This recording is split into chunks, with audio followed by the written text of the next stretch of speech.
SR7 TV news కి స్వాగతం. Palm oil సాగు భవిష్యత్తు బాగు 3F కంపెనీ భరోసా.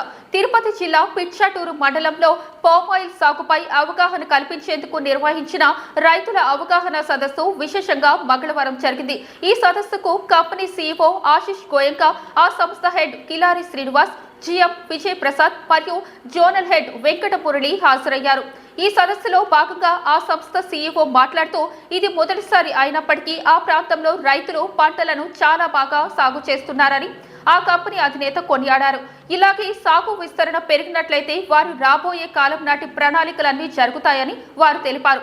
అలాగే వారు ఈ సదస్సుకి విచ్చేసిన రైతుల ప్రశ్నలకి సమాధానాలు కూడా అందించారు.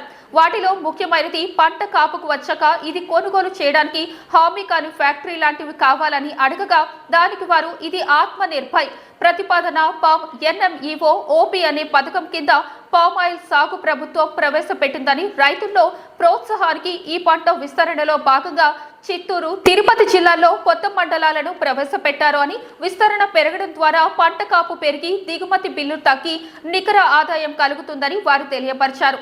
మరియు ఈ సంవత్సరం నెల్లూరులోని బిల్లుకు 10,000 టన్నులకు సరిపడా గెలల సేకరణ జరిగింది అని, అది 15,000 టన్నులకి చేరినట్లయితే మరో 1-2 సంవత్సరాల్లో ఇక్కడే క్రషింగ్ ప్రారంభించడానికి ఏర్పాట్లు చేస్తామని, దీనిపై ఎలాంటి భిన్నాభిప్రాయాలు పెట్టుకునే పని లేదు అని, రాబోయే దశాబ్దాల కాలంలో పామ్ ఆయిల్ దేశ భవిష్యత్తు అవుతుందని, రైతులు ఎప్పటికప్పుడు దూరదృష్టితో ఆలోచించాలని, ఈ పంట విస్తరణ కోసం నేను ఎలాంటి ప్రోత్సాహాలు ఇవ్వడానికైనా సిద్ధమని రైతుల హర్షధ్వానాల మధ్య సభాముఖంగా వారు తెలియపరిచారు.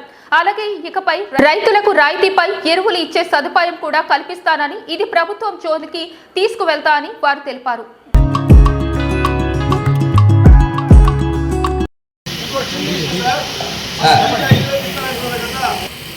తిరుపతి చిత్తూరు జిల్లా ఫార్మర్స్ ఈ 3F ఆయిల్ పామ్, నేను ఆశిష్ గోయంకా CEO, మా బోర్డ్, మా ఫుల్ టీం నుంచి చాలా నమస్కారం అండ్ ఇంకా సుస్వాగతం. నేను వచ్చిన మీకు ఇంటరాక్షన్ చేయడానికి, బట్ మా టీం ఫుల్ టైం తీసుకుంటున్నారు, అందుకే స్టెప్ ఇన్ చేసి చెప్పినా నేను మాట్లాడతాను. బికాస్ నా వచ్చిన ఉద్దేశం మీకు ఇంటరాక్షన్ చేసి మీ క్వశ్చన్స్ ఏమున్నాయి, ఈ క్రాప్ ఏమి, పంట ఏమి, మీరు వంట నూనె చూసుకుంటే అది ఉంది, బట్